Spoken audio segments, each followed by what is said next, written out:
We are talking about solving radical equations and inequalities, and we're going to do a couple examples of solving radical equations.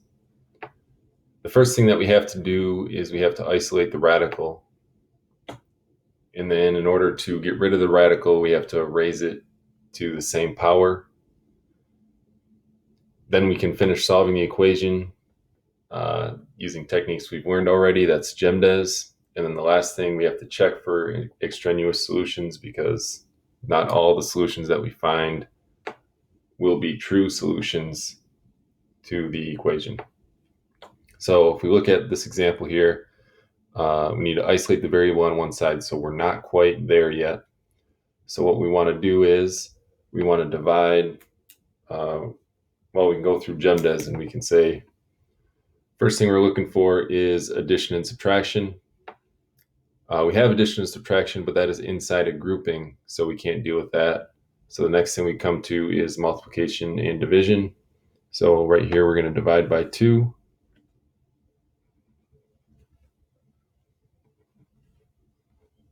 Divide both sides by 2. And we get 2 is equal to the square root of x plus 25. Now the next thing, raise each side of the equation to the same power to eliminate the radical.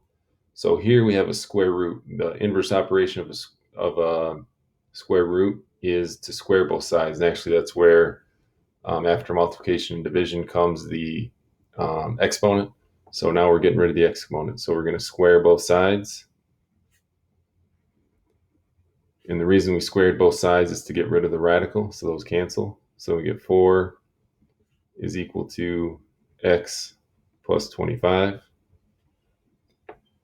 And then we can subtract 25 from both sides.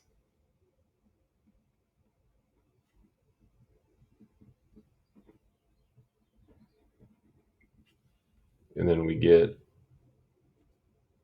negative 21 is equal to x. And then we have to check just to make sure that that does indeed work. So we have to substitute that back into x. So our check over here, 4 is equal to 2 times the square root of negative 21 plus 25.